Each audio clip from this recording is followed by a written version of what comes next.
Прывітанне ўсім слухачам Еўрарадыё, прывітанне тым, хто глядзіць нашыя эфіры праз сацыяльныя сеткі, ВКонтакце, Фейсбук, Аднакласнікі, а таксама праз наш канал на YouTube. Мы ў жывым эфіры, гэта стартапніца, сумесны праект Еўрарадыё і сайта bel.biz.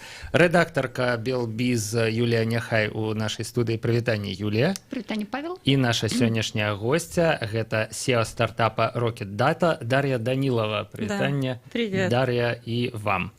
Мы хотели пачынаць з пытання про то, что это за такі стартап такого дзяжурнага, але у загаловак нашай праграмы мы вынеслі іншае пытанне. $500 000 гэта для стартапа шмат ці мала. Звязана гэта з тым, што на мінулым тыдні Rocket Data закрыў сделку якраз на гэтую суму $500 000. Дар'я, шмат гэта ці мала, і распавядзіце пра сделку, што гэта было. На самом деле это ни много и ни мало, это достаточно для того, чтобы ближайшие 1,5 года мы смогли выйти на те рынки, на которые мы хотим выйти, и дойти до тех KPI, с которыми мы будем претендовать уже на следующий раунд финансирования. Поэтому это ровно то, что нам нужно сейчас. То бок гэта грошы на развіццё фактычна. Это не нейкая вот ужо откупная, да? Нет, да, конечно, это деньги на развитие. Мы достаточно долгое время жили достаточно маленькой командой. У нас уже были большие крупные клиенты. Естественно, чтобы нам дальше развиваться, нам нужно было расти штат. Для того, чтобы выходить на другие рынки, нужны были сотрудники, которые смогли бы представлять наши интересы на этих рынках. Поэтому сейчас у нас очень большие планы по развитию и только вперед. Даша, уточним вообще, чем занимается ваш стартап? Да, мы делаем сервис для маркетологов, который позволяет им управлять информацией об их компании в интернете и работать с отзывами. То есть, по сути, это такой один интерфейс, который позволяет сделать так, чтобы о компании была всегда актуальная информация, где бы пользователи ее не искали. А если пользователи написали какой-то отзыв на компанию, то маркетолог компании сразу же об этом узнает и будет иметь возможность ответить. В основном нашим сервисом пользуются компании сетевые, то есть это не одна или две торговые точки, а это там сети там, от 5, 10, 100, 1000 филиалов компании. Чем больше компания, тем больше пользы от нашего сервиса. То бок это як мінімум часткова такая вялікая пашуковая машына, якая скрыніць інтэрнэт на тэму таго, дзе з'яўляецца назва кампаніі, да, і адразу паведамляе маркетологам, так, этой компании про то, что вот там. Да? Ну да, можно сказать и так, можно сказать и так. Мы работаем, правда, не со всем интернетом, а только с определенными площадками, то есть с картографическими сервисами, с бизнес-страницами в социальных сетях, с каталогами компаний. То есть если, допустим, на Тутбае выйдет статья про Еврорадио, то наша система не скажет, что вышла статья, но если кто-то на Фейсбуке или в Гугле, в Google картах напишет отзыв, то вы сразу же об этом узнаете. На Фейсбуке в аккаунте Еврорадио. Да, Мне здаецца, я придумал яшчэ один стартап. Трэба назву кампаніі гугліць паўсюль і паведамляць маркетолагам пра водгукі на ўсіх пляцоўках, каб яны маглі з імі працаваць. Да, я хочу тебя немножко расстроить. Да, этот стартап уже придумали задолго до тебя и до этого эфира. Такие сервисы есть на рынке, и они ищут то, что называется уведомлениями. Ой, не уведомлениями, а упоминаниями. То есть если кто-то написал тра-та-та-та-та, Еврорадио, там молодцы или не молодцы. Дзе вы і як знайшлі такім чынам нішу? Бо мне здаецца, што вось гэтыя сервісы, якія шукаюць все згадкі, яны нават больш шырэйшую працу робяць, чым ваш стартап. Но на самом деле мы занимаемся не только сбором отзывов, это, скажем так, вторая часть, а первая часть – это актуализация данных о компании в интернете. Потому что наверняка вы сталкивались с тем, что вы, допустим, посмотрели, хотите сходить там в кафе с вашей девушкой, посмотрели, что оно сегодня работает до 12, пришли, оказалось, что оно сегодня работает до 10. Или вы там ищете какое-то кафе поблизости, оно на карте не нанесено, а вы приезжаете, оно уже давно переехало. На самом деле объем информации о компаниях в интернете неверный, просто огромный. Естественно, чем больше компания, рассмотрим там не просто кафе на улице, а какой-нибудь, допустим, Беларусьбанк, у которого там несколько тысяч отделений. Естественно, они там каждый очень часто закрываются, меняют место место, где они находятся, номер телефона, там, время работы перед праздниками. Всю эту информацию достаточно сложно отследить. И мы долгое время, вся наша команда проекта работала до этого в группе компании Тутбай, и мы же реализовали много проектов на внутреннем рынке. У нас до этого был самый большой проект, это каталог компании Тамбай. Мы работали над Тутбай, Авто Тутбай, и мы начали искать, какие есть ниши на рынке, в которых мы могли бы свои знания уже попробовать применить на глобальном рынке. Тому вы выросли с Тутбая, можно сказать так. Да. Вот. Мы сначала думали, что вот у нас есть каталог компании Тамбай, попробуем его открыть в других странах. Попробовали его открыть в Казахстане, очень у нас все как-то тяжело пошло.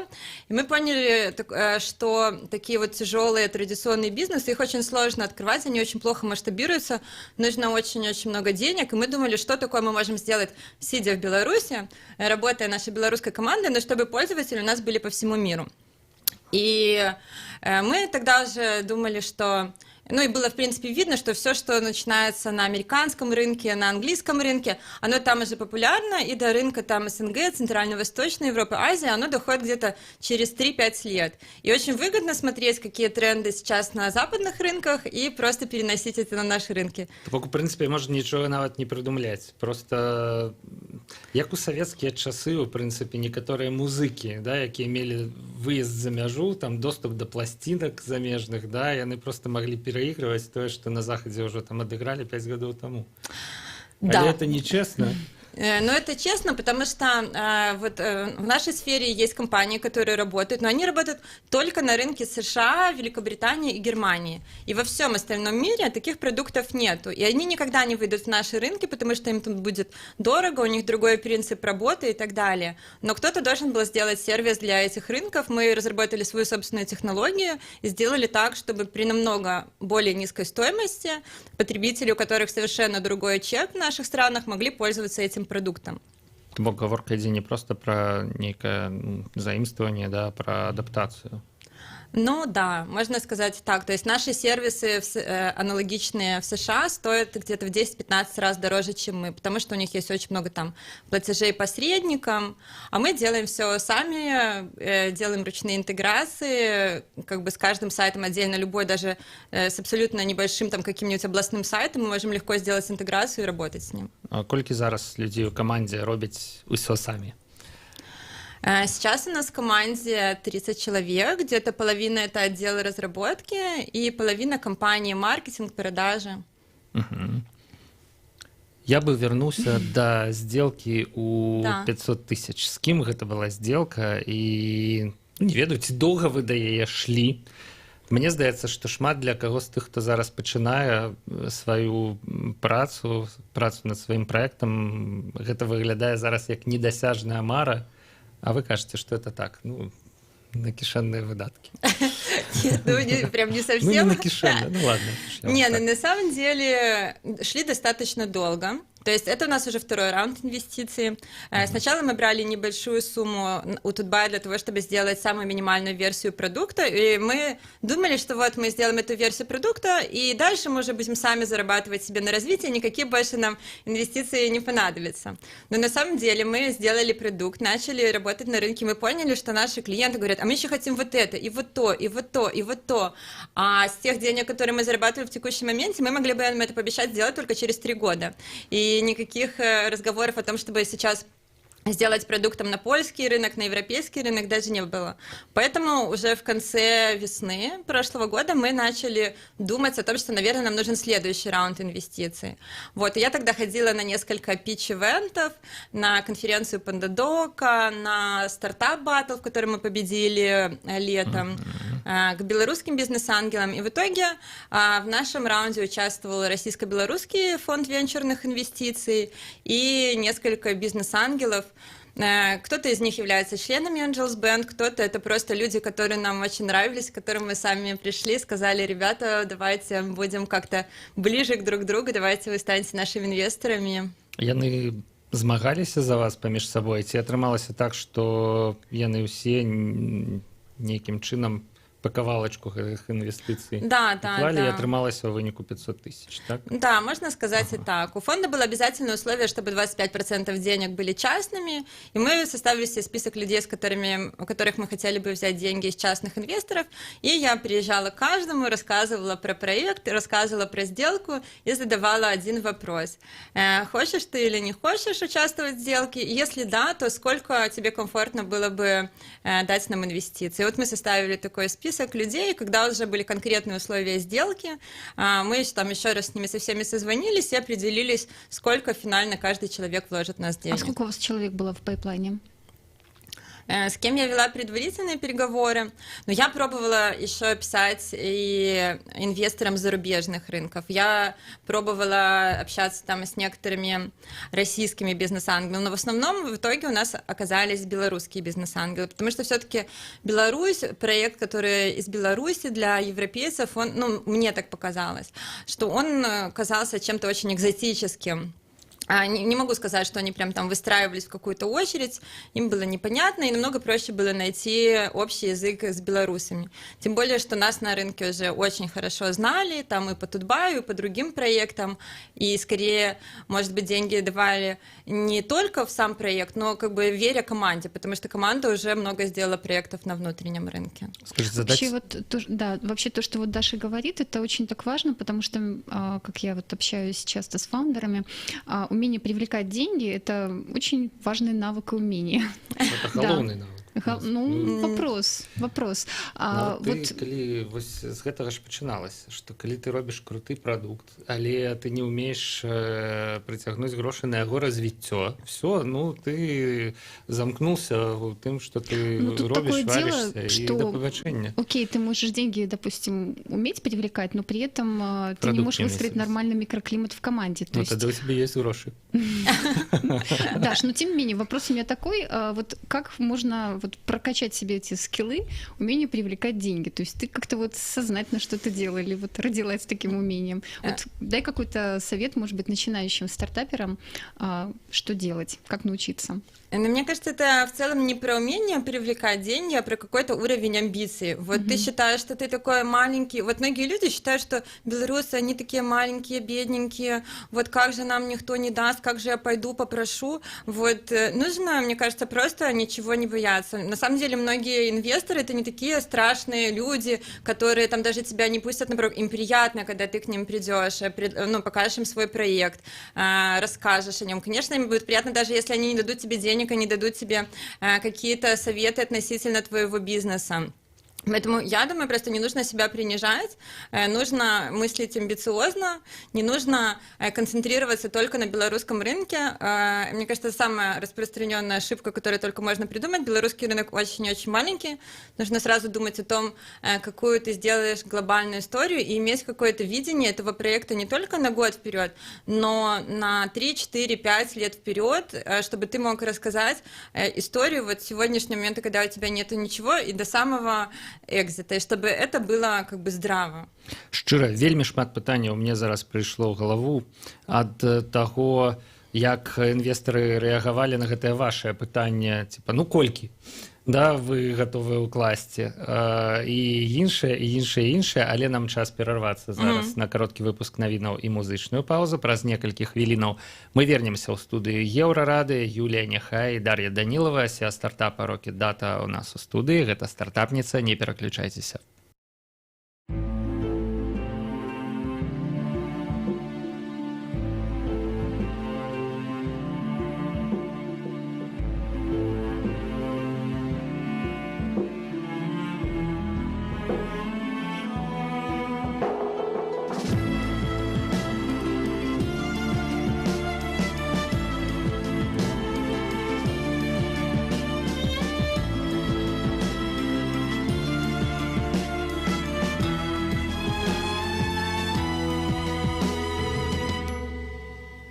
Сейчас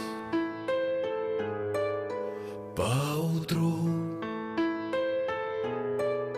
все твои слова ни о чем, не об этом. В этот раз ветру. Оставайся.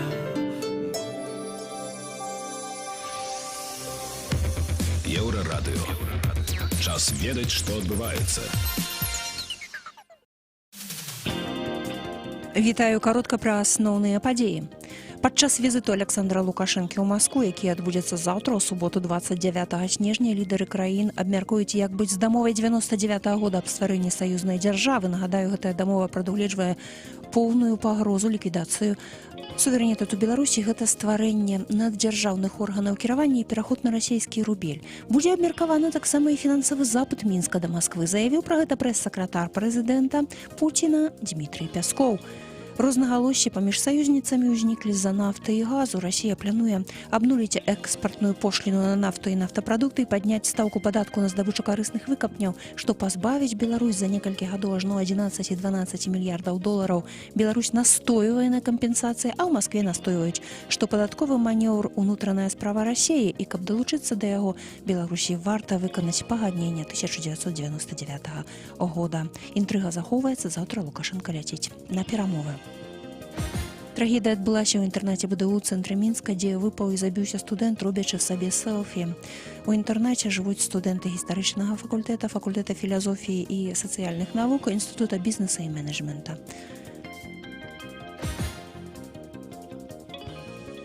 У мінскіх кінотэатрах створаныя першыя білетныя тэрміналы самаабслугоўвання, пакуль у двух у Беларусі і ў Аўроры ў якасці эксперыменту. Калі ён будзе ўдалым, то тады гэткія тэрміналы ўсталююць таксама ва ўсіх кінотэатрах. Пра гэта заявіў гендырэктар кінавідэапраката Мінгарвыканкама Павел Скалабан.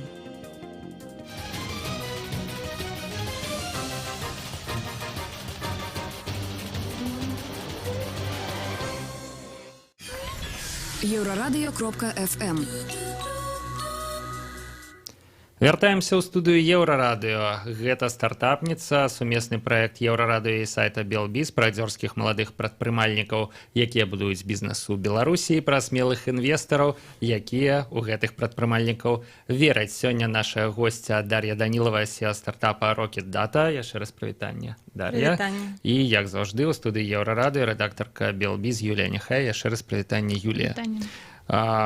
Шмат пра што мы паспелі пагаварыць у перапынку. Я нават забыўся пра ўсе пытанні, якія ў мяне былі да таго, калі Дар'я сказала: ну зараз я вам распавяду, як усё было на самой справе.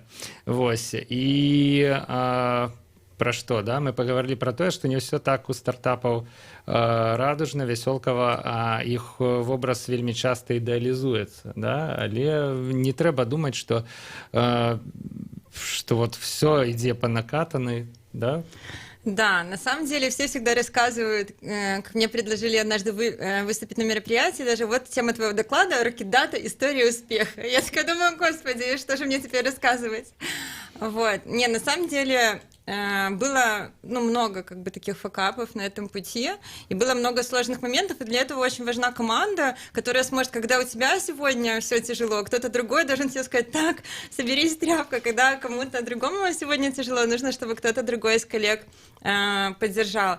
На самом деле мы планировали, когда мы брали первый раунд инвестиций, мы думали, что мы запустимся через 5 месяцев. Считали, что через 3, но это так с запасиком 5. У нас мы не успевали в сроки. Мы там нанимали разработчиков. Мы в итоге запустились через 8 месяцев. Мы там работали по ночам. Мы устраивали такие хакатоны. Мы приходили на работу в пятницу вечером и до воскресенья дня работали, чтобы успеть. Когда мы запустились, мы сначала думали, что нашими основными пользователями будет аудитория из малого и среднего бизнеса. Мы, значит, очень там прям перед стартом очень старались, все запустили, сели такие: ну что, пользователи, приходите, сейчас все, мы вот так и будем смотреть на наш расчетный счет, так, значит, деньги падают, пользователи подключаются, а мы такие только пьем кофе сидим. И мы так смотрим час-два, пользователи не приходят. И мы буквально через неделю-две поняли, что малый и средний бизнес — это не совсем та аудитория, которые лучше подходят наш продукты, под которые мы все делали. Мы сначала думали, что люди будут расплачиваться карточкой прямо на сайте, и все, у нас такая будет очень маленькая поддержка, но мы видели, что малому и среднему бизнесу продукт непонятен, ему дорого. Но при этом крупному бизнесу продукт нравился. И мы начали переориентировать продукт на крупный бизнес, и был такой момент, где-то это была ранняя весна. Этого года. Да, это была ранняя весна этого года, мы тогда уже работали 2 месяца, и у нас было ощущение, что вообще, может быть, мы зря начали этот проект, потому что мы уже начали общаться с крупными компаниями, но никто нам не давал ни положительного, ни отрицательного ответа. Все говорили, да, классный проект, но когда у вас будут там еще вот то-то и вот то-то, вот то-то, позвоните нам, и действительно, вроде всем все интересно и нравилось, но реальных клиентов не было. Деньги уже заканчивались. И я прям Страшная помню такой фраза. один момент. Мы встречались с Сашей Чеканом, обсуждали, это, наверное, было после конференции про бизнеса. Он меня потом подвозил домой, и я просто уже села в машине и просто расплакалась. Говорю, Саша, я уже больше не могу, нету сил. Ну, может, мы вообще зря все это делаем? Как мы объясним это всем инвесторам? Но потом мы просто, мне кажется, самый главный урок, который нужно из этого вынести, что бывает сложно, но не нужно сдаваться.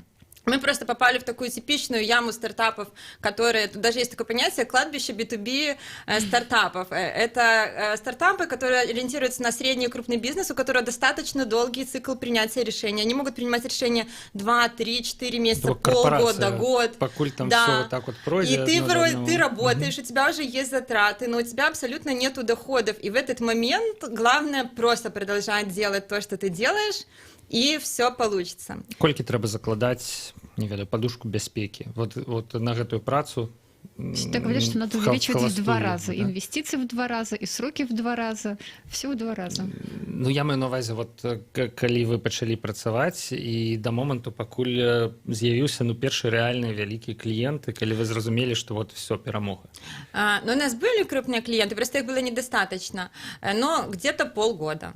Вот полгода можно работать, чем больше компания, тем дольше она принимает решения. Адразу запускаючы прадукт, нават пачынаючы працу, трэба планаваць, што яшчэ паўгода пасля того, як вы яго запусціце, да, у вас мусіць быць нейкі рэзерв псіхалагічны, матэрыяльны, да, казаць сабе, упэўнена, што все ідзе як трэба, хаця здаецца, што не. Да, вот так вот. На самом деле, мне кажется, существуют 2 абсолютно полярные точки зрения в мире стартапов по этому вопросу. Есть часть менторов, которые говорят, стартап должен быть таким очень гибким, он должен постоянно общаться с клиентами. Если что-то пошло не так, сразу нужно делать пивот, менять бизнес-модель и вот так вот лавировать и постоянно адаптироваться к окружающей среде. А есть другие, которые говорят, у SEO стартапа должна быть сила воли, чтобы, несмотря на то, что у него будет не получаться, он должен идти до конца. На самом деле, это полная противоположности, и никто не знает, как должно быть правильно. Но у нас скорее какой-то второй вариант про то, что мы знаем, что такие продукты популярны на развитых рынках, и нету никаких преград, особенно если мы в него верим, для того, чтобы что-то не получилось тут. Поэтому просто на силе воли мы это все вытащили в какой-то момент. То бок адні кажуць, калі нешта не працуе, адразу пачынаеце мяняцца, і іншыя кажуць, калі нешта не працуе, спокойно, это не справа не у вас. Ну, не всегда так, но что у SEO должно быть видение, от которого он не должен отклоняться. Если он в это верит, он должен продолжать делать то, что он делает. Но тем не менее, сколько времени у вас заняло нащупать нынешнюю вот вашу бизнес-модель, то есть тоже уточни, как вы монетизируетесь, и вот эта вот стратегия, она ведь тоже довольно-таки такая все-таки подвижная. Но нельзя сказать, что мы уже окончательно нащупали. Постоянно мы что-то улучшаем, меняем и так далее. Наша бизнес-модель — это плата за подписку, то есть мы продаем лицензии на пользование нашим программным обеспечением там на год вперед, то есть годовые лицензии. Вот. И мы постоянно что-то меняем. Сейчас у нас бизнес-модель, которая лучше всего для рынка СНГ, но мы думаем, что, возможно, когда мы пойдем там в Латинскую Америку или в Центральную и Восточную Европу, возможно, нам нужно будет строить по-другому свои продажи. Скорее всего, мы не сможем продавать из Беларуси, скорее всего, нам нужны будут какие-то партнеры в каждой стране. Это все очень индивидуально. Либо штат сейлс-менеджеров, маркетологов в конкретных точках, как вот часто работают тоже B2B стартапы. Ну да, но, наверное, свой собственный штат больше подходит уже компаниям, которые точно поняли, что на этом рынке они будут долго укореняться, и на какой-то первый этап исключительные соображения экономии, мы думаем, что мы не будем сразу открывать офис, а потом смотреть, пойдет у нас на этом рынке, не пойдет. Лучше сначала найти партнера или продавать из Беларуси, иногда туда летая, чтобы быть уверенным. Потому что все-таки у белорусских стартапов, в отличие от многих американских стартапов, все-таки меньше доступ к капиталу и такого, что ты, как бы у тебя очень большой финансовый простор для экспериментов, такого нет. Мы когда собирали деньги, мы говорили, $500 000, куда мы их потратить? Такие огромные деньги. Нам тоже сначала казалось, что очень огромные. А потом, когда ты начинаешь считать, ты понимаешь, что на самом деле нужно ко всем тратам с очень большим умом подходить для того, чтобы в этот бюджет смочь как бы выполнить ожидания инвесторов и потом привлечь следующий раунд. А на какой срок у вас рассчитаны эти инвестиции? Но мы планируем через год-полтора уже привлекать следующий раунд. А у меня вот еще такой вопрос. Вот мы много говорим, стартапы.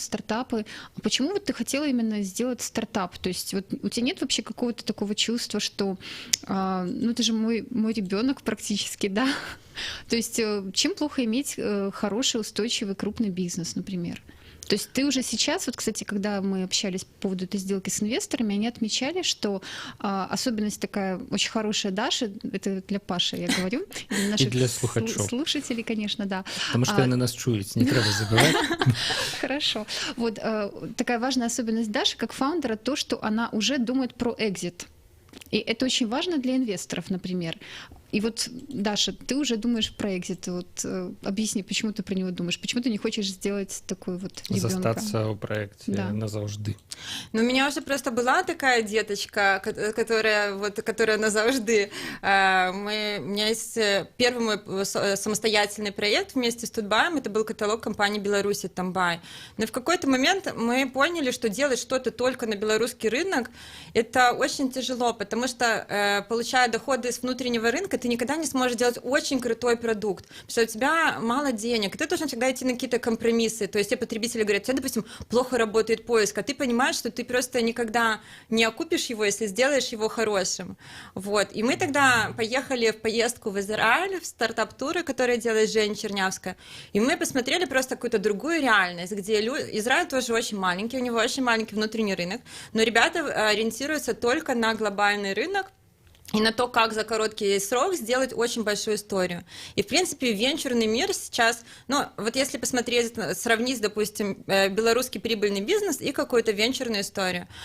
Вот стартапы в нашей сфере, они оцениваются при экзите в 5-15 выручек, такая в среднем оценка. Чтобы заработать такие же деньги, просто будучи очень операционно эффективным, это, это вся жизнь идет, и еще твои дети и внуки должны будут на этом зарабатывать. Поэтому история, чтобы сделать какую-то технологию, какой-то продукт и продать его большой компании, которая сможет увеличить доходы этого проекта за счет своих ресурсов в десятки раз, это действительно, это как-то привлекательная история. Дар'я, зараз будзе незручнае пытанне, скажу шчыра. Вось як вы думаеце, тое, што у вас ужо зараз укладаюцца расійскія інвестыцыі? Я так разумею, што ёсць венчурны фонд беларуска-расійскі. Да. Гэта не перашкодзіць вам рухацца на іншыя рынкі. Таму што мы ўсе разумеем палітычную сітуацыю зараз. Расія і ўвесь астатні свет, яны спаборнічаюць паміж сабой, хто на каго накладзе паболей санкцый, да? Реально. Іншымі словамі, так даходліва это і не скажаш, да? Вось ёсць у інвестараў за мяжой насцярожанасць наконт расійскіх грошай, наконт расійскага ўдзелу. Мы об этом думали, И мы предусматриваем такую возможность, что если когда-то в будущем вдруг для нас это станет проблемой, мы всегда можем урегулировать этот вопрос с фондом. И мы сразу проговаривали такой сценарий, что если когда-то этот вопрос возникнет, то у нас есть сценарий наших действий. Но в целом, если стартап сильный, если тебя хотят, если ты популярен, то это всего лишь как бы вопрос договоренности, вопрос того, как бы это все можно решить. То бок, на вашу думку, бізнес пераможа палітыку. І калі ваш стартап будзе сапраўды патрэбны і зацікавіць гульцоў на захадзе ці на нейкім больш далёкім усходзе там, ці на блізкім усходзе, яны змірацца з тым, што недзе там калісьці удзельнічаў расійскі капітал. Я думаю, что да. Я думаю, как бы санкции санкциями, но весь мир все равно покупает там российский газ или российскую нефть. И есть интересы бизнеса, есть политика. Мне кажется, что наша первоочередная задача – это делать классный проект. Если у нас будет большая доля рынка, если у нас будет большое количество клиентов, никто не будет сам себе врагом и думать, так, что-то тут вот такой фонд, не будем тогда инвестировать в эту компанию. Будут сами потом себе локти кусать. А может тоже вопрос? Даша, мне вот любопытно, все ли инвесторы одинаково полезны? То есть вот когда вы выбирали, с кем вы хотите поработать, вот кого вы готовы разрешить, чтобы вот вошел в вашу компанию, кому вы вот понимали, что все-таки нет? По каким критериям? Выбирали вы, ці просто склали список усіх? Нет, они выбирали, в том-то и дело. То есть... Мы выбирали. Нам было интересно, чтобы инвесторы, с которыми мы работаем, у них были компетенции именно в нашей сфере. Нам важно было, чтобы у человека был хотя бы какой-то опыт венчура или какой-то международной IT-компании, чтобы мы разговаривали примерно на одном языке, потому что идеи, когда в тебя инвестируют какие-то ребята с очень реального сектора, которые очень хорошо разбираются в заводах и пароходах, но венчурный мир, он немножко другой, и не стартап должен первым объяснять, правила игры на этом рынке. Мы искали изначально ребят, которые смогут нам быть полезны в дальнейшем, которые смогут или помочь с какими-то определенными технологиями, или с опытом на других рынках. Но какой-то был достаточно, не знаю, несерьезный отбор, но мы ходили к тем людям, с которыми мы сами хотели бы работать. И с кем происходила какая-то химия, потому что тебе с этими людьми еще очень-очень долго жить, и с ними должно быть комфортно, нужно им доверять. И, то есть очень много все равно на каком-то доверии, на каких-то человеческих ценностях и принципах держится. Гэтыя людзі будуць радавацца вашым агульным поспехам, але тлумачыць ім няўдачы, это будуць ваши неудачи асабістыя, і давядзецца нейкім чынам все ж таки з імі высвятляць адносіны, хутчэй за ўсё. Таму трэба прыглядацца да чалавечых якасцяў. Может быть, но мы не рассматриваем сценарий, что у нас будет неудача. Мы ж все разумеем, у прынцыпе, рэалісты, што все магчыма, правда? В целом, да, были даже люди, которым я на встрече говорила, что вы же понимаете, что это стартап. Я заканчивала MBA в Минске, и некоторые мои одногруппники хотели, допустим, инвестировать. Я говорила, ребята, вы же понимаете, что это не банковская инвестиция, это не инвестиция в фондовый рынок.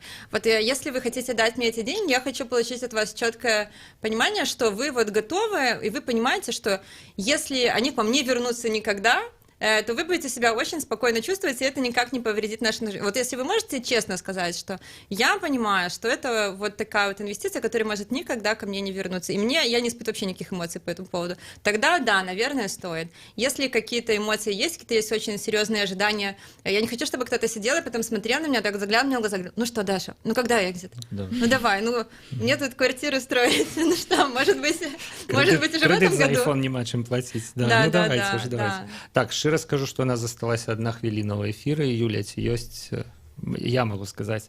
Апошняе пытанне тады, і яно таксама важнае. Вот па выніках гэтых перамоваў ці адмовілі вы каму-небудзь, і ці шмат людзей адмовіла вам?